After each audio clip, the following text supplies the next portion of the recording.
La thématique pour démarrer la matinée, c'est l'évolution des besoins en formation, en stérilisation et les besoins émergents. Alors l'idée c'est de repartir sur un historique rapide de ces 10 dernières années. Alors, en 2013, le bac pro hygiène, propreté, stérilisation a ouvert. Donc c'est le premier, et d'ailleurs encore aujourd'hui le seul diplôme qui forme des agents de stérilisation. J'insiste sur le terme de diplôme, parce qu'effectivement on va parler tout à l'heure du titre d'agent de stérilisation au milieu hospitalier. Il y a une différence entre un titre et un diplôme. Le titre il a une durée de vie plus courte, je vous l'explique dans quelques secondes. Donc ce qui s'est passé, c'est que cette création, elle est partie au départ d'une question qui était importante, qui était la reconnaissance du métier d'agent de stérilisation. C'est vrai que les agents de stérilisation, mais il y en avait déjà dans les stérilisations avant. Vous vous rappelez tous de l'histoire de la clinique du sport, de l'arrivée des VPPH, je ne vais pas vous refaire de leçons là-dessus. Mais effectivement, donc, le métier d'agent de stérilisation, le besoin de formation apparaît globalement en 2000. Mais par contre, entre 2000 et 2013, des formations qui se sont créées, des petites formations dans une pratique de stérilisation diverses et variées. Effectivement, aux alentours des années 2010, ont démarré les travaux de réflexion sur la création d'un bac pro et également sur le titre d'agent de stérilisation qui, lui, est né à Toulouse sous l'impulsion du CHU de Toulouse et du CAFOC local. Il y a eu un rapprochement entre eux, ils ont créé le titre. Le bac pro, c'est à peu près la même histoire, c'est une histoire de rencontres. C'est des rencontres avec la Pitié-Salpêtrière, c'est des rencontres avec la Société Stériance, aujourd'hui à Pertonne, qui se sont engagés assez tôt dans la volonté de créer des formations. Et donc, ça aboutit à la naissance de ce diplôme qui aurait pu naître un tout petit peu plus tôt, mais entre deux, on a subi 2-3 réformes qui nous ont fait perdre 2 ans. Mais effectivement, donc, toujours est-il qu'en septembre 2013, le bac pro apparaît. Donc les premiers diplômés, vous le voyez, sortent en 2016. Et donc à partir de là, on engage un travail de plus en plus soutenu sur la formation. Nous, ça ne veut pas dire qu'on avait attendu le bac pro pour démarrer. Aujourd'hui, historiquement, il y avait déjà dans les formations, on avait avant un ancien bac pro, un ancien BEP qui parlait de stérilisation. Mais par contre, la stérilisation apparaissait comme une tâche, pas comme une finalité professionnelle. Donc ça nous a permis par exemple de démarrer très tôt à Colombes. J'ai retrouvé des photos de 2004 où on faisait déjà de la stérilisation dans des locaux assez précaires, mais on s'en sortait quand même, on arrivait à faire des trucs. On avait déjà des élèves qui travaillaient en stérilisation à cette époque-là. Et pourtant, ils n'avaient pas un diplôme qui les préparait directement au métier. 2016, c'est effectivement le moment où effectivement le diplôme naît et on y voit clair, on peut avancer. À partir de là, si on poursuit un peu l'histoire, vous voyez qu'il y a une promo qui est sortie chaque année, titulaire du bac pro hygiène, propreté, stérilisation. Chaque année, en termes de nombre de personnes sur l'Île-de-France, ça représente 100 à 120 diplômés. D'accord ? Je vous dirai ceux qui deviennent tout à l'heure, ces personnes en global. Pour le titre agent de stérilisation, lui est apparu un tout petit peu plus tôt.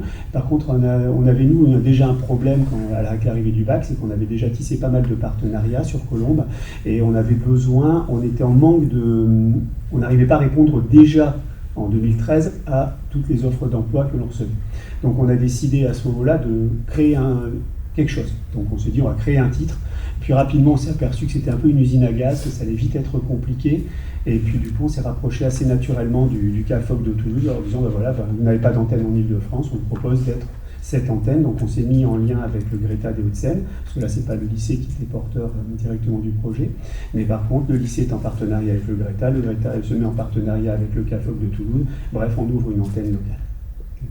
Donc à partir de là, cette antenne, on l'a ouverte en faisant très attention au choix des formateurs. Par exemple, Chapalin ici présente est formatrice dans cette formation depuis le début, donc 10 ans d'intervention, et elle n'est pas toute seule, puisqu'on a Taï Roland qui a été présente, David Dijoux qui a été présent, je ne vois pas tout le monde encore, mais donc en tout cas pas mal de gens qui sont engagés, Aurélie Hurtel, donc des gens qui sont aujourd'hui des professionnels terrain qui se sont engagés dans cette formation, et donc depuis 10 ans, là aussi, une promotion chaque année sort du lycée, donc à peu près 12 à 15 élèves qui sortent pour l'Île-de-France, titulaires du titre comme Tariq G.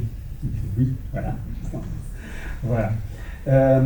Simplement, donc aujourd'hui, aujourd'hui, dans les dernières évolutions, donc effectivement, on continue à équiper nos locaux. Hein, oui, donc j'ai pointé quand même l'achat d'un autoclave, un panier à Colombes. Alors un panier, c'est pas grand-chose pour vous, mais pour nous, c'est énorme. Hein, parce qu'en termes d'investissement, c'est un des plus gros investissements qu'on ait eu dans le lycée ces dernières années. Et ça nous permet vraiment de faire un travail de qualité et de compléter l'appel et performance de nos élèves. Et donc nous sommes engagés également maintenant depuis 2013 sur la rénovation, enfin depuis 2023 pardon, sur la rénovation du bac pro. Hein, donc le bac pro HPS est en cours de réécriture, peut-être changera-t-il de nom, je n'en suis pas encore sûr, mais en tout cas il va y avoir des évolutions et donc lui démarrera en 2025. Donc tout ça pour dire aussi une chose, c'est que toutes ces formations-là, elles tiennent compte de l'actualité, elles s'ajustent en permanence. Pour ça, justement, j'ai demandé donc à Mme Chapin, à M. Breban d'être présents justement pour nous parler de ce qui évolue, de ce qui s'est passé sur ces 10 dernières années en stérilisation. Parce que quand on regarde, on est tout le temps pris dans le quotidien, mais quand on regarde en 10 ans, finalement, oui, le métier a changé, hein, les compétences attendues ont évolué, hein, et donc je vais leur laisser un petit peu la parole maintenant pour qu'ils vous disent, vous fassez un point là-dessus, et après nous verrons une vision prospective pour ce qui se passera dans les 10 prochaines années. On imagine ce qui se passera dans les prochaines années avec Madame Doucelin. Bien, bonjour à tous. Je baisse un petit peu. Quand Michel m'a demandé de compléter la slide pour voir un petit peu ce qui avait changé sur les 10 dernières années, moi j'ai pris un peu de hauteur et je me suis dit qu'est-ce que j'ai vu passer en 10 ans. En 10 ans, on commence à voir globalement de la recomposition qui commence à glisser vraiment très principalement sur les équipes de ST. On a ressorti quelques petits chiffres, on assurait à peu près 75% des boîtes vers 2015. Aujourd'hui, on est autour de 95%, sachant que les 5 qui restent, ce n'est pas des boîtes d'urgence. Donc, d'une façon ou d'une autre, on va les faire, mais le lendemain. On voit aussi arriver en 2016 une unité pour coder nos activités qui change. On part des mètres cubes. On voit arriver les unités d'œuvre, donc ça c'était aussi un peu une révolution. Les logiciels étaient prêts, ils n'étaient pas prêts. Est-ce qu'on codait bien les boîtes? On se rend compte que tout compte fait, certaines boîtes de consultation, relevé d'activité de blog, bref, il nous a bien fallu 3 ans le temps de caler un petit peu nos codages boîte par boîte. Et puis on voit aussi arriver un outil, l'autodiag, qui a comme effet, derrière une unité d'œuvre, de nous ramener un coût. Avec ses avantages et ses inconvénients quand on parle des coûts d'unité d'œuvre, parce que ça ouvre la porte à des comparaisons. Une machine arrive avec turbulence en France qui arrive. Le premier robot, Thierry, tu l'as eu quand, toi? Moi, je l'ai eu il y a plus de 9 ans. Oui, à Foch, ils sont assez en avance. Donc en effet, on entend de plus en plus de parler de chirurgie robotisée, typiquement le robot d'Avinci, pour ne pas le citer, qui souvent est associé à une nouvelle technologie qui était la stérilisation basse température. Donc on commence un petit peu tous à trembler. C'est une technologie qu'on ne connaît pas, des machines qu'on ne connaît pas. Et puis quand on se renseigne un petit peu, trempouillage, pas trempouillage, désinfection ou vraiment stérilisateur, je me suis un petit peu renseignée et il s'avère qu'autour de 2017, à cette époque-là, on n'est pas vraiment tous concernés, il y avait à peu près un robot par région en France. Mais si on arrive à aujourd'hui, il y a 230 robots en France. Donc on voit qu'en 2017, en 7-8 ans, le robot a été installé vraiment à larga manu. Et là où la société Intusurge me dit qu'ils n'avaient jamais cautionné la désinfection des optiques notamment, ils ont changé de discours, typiquement avec l'arrivée de l'évolution des nouveaux robots, qui étaient les robots XI ou les X, où là ils disaient que c'est stérilisation obligatoire. Donc tous les établissements qui à partir de 2018-2019 voulaient faire l'acquisition d'un robot de la société Intusurge devaient obligatoirement avoir une basse température. Donc ça c'est une nouvelle technologie qui rentre chez nous, ça s'accompagne. On nous met la pression sur la recomposition, on change nos formats de codage, de la nouvelle technologie qui rentre, en effet, de la qualité, j'en parlerai même pas, hein. On a aussi une pression de qualité avec les labels ISO 9001 qui en effet sont quand même très très légitimés dans un service de ST. Franchement, j'étais un petit peu contre, mais je l'ai fait et je reconnais que c'est d'une utilité vraiment très importante dans les services de stérilisation. Donc voilà, un certain nombre de turbulences que nous, on a quand même connues et qui, d'une façon ou d'une autre, reposent sur les équipes et nécessitent en effet d'avoir du personnel en nombre et qualifié. Moi, j'ajouterais que j'ai pris mes fonctions donc, à l'ouverture de la cité de Vital-Foch en 2006, donc il y a 18 ans cette année. Et puis on va dire qu'il y a eu une renaissance en 2016. Et en 2016, d'ailleurs, je tiens à remercier M. Chauvet parce qu'il y a eu un partenariat qui s'est déclenché et qui a permis à Foch de recréer, c'est-à-dire comme un phénix, ce service. Et donc on a pu donc faire, on va dire, une ST 2.0 avec une nouvelle équipe. On a eu les mêmes problèmes, donc Florence vous a expliqué.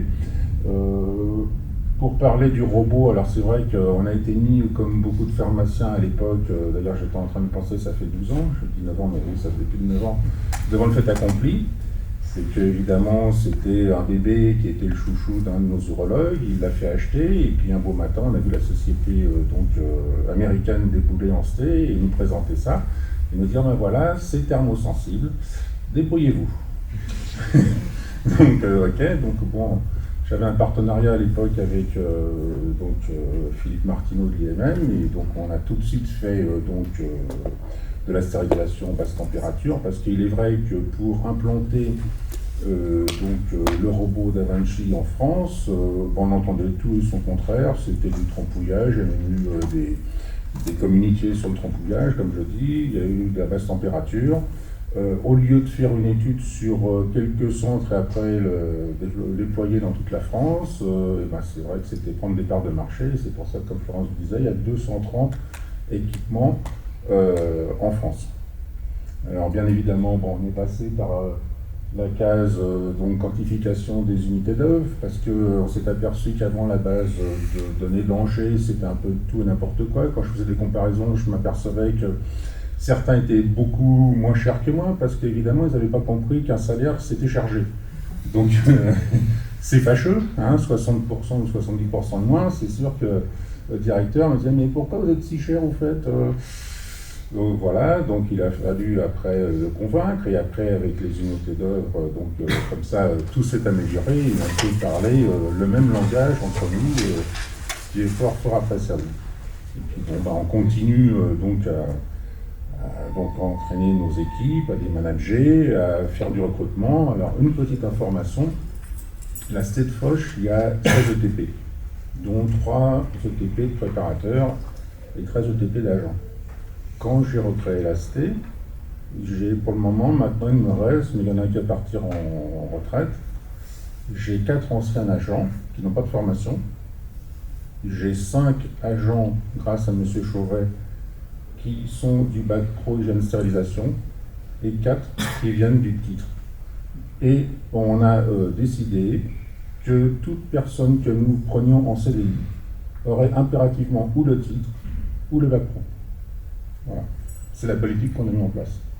Après, ils peuvent passer, pourquoi pas, un diplôme d'aide-soignant. J'ai même quelqu'un, peut-être que vous verrez, je pousse fortement à essayer de devenir IDE.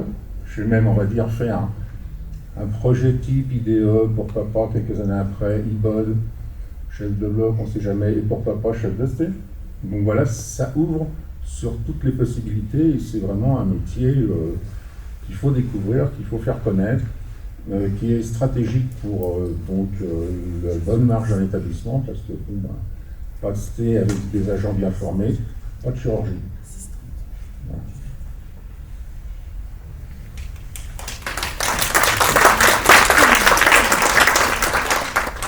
J'avais préparé aussi une slide un petit peu sur l'évolution de la qualification du personnel en ST, pour vous montrer aussi un petit peu de quoi on partait. En effet, on partait de personnel non qualifié. Donc, mon évolution, j'avais compris qu'on faisait 2014-2024. Donc, la première année là, c'est 2014.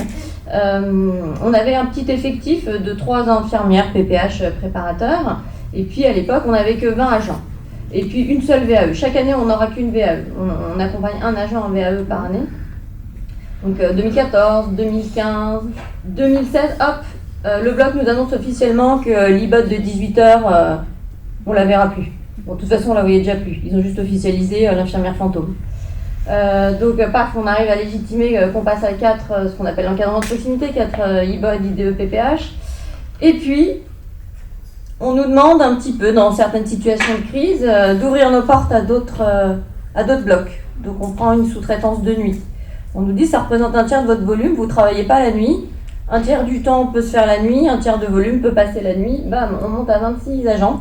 Et depuis, on est ouvert 7 jours sur 7, 6 nuits sur 7.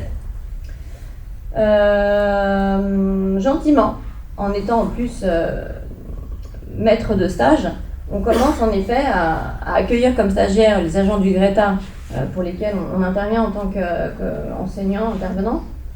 Et puis en effet, les bacs pro, pareil, en parallèle. Et on commence à voir avec les années qu'il y a une tendance pour nous, Dieu merci, dans la région parisienne, à pouvoir arriver à presque un 35%. Alors là, bon, on vient d'en perdre, il y en a un qui vient de partir.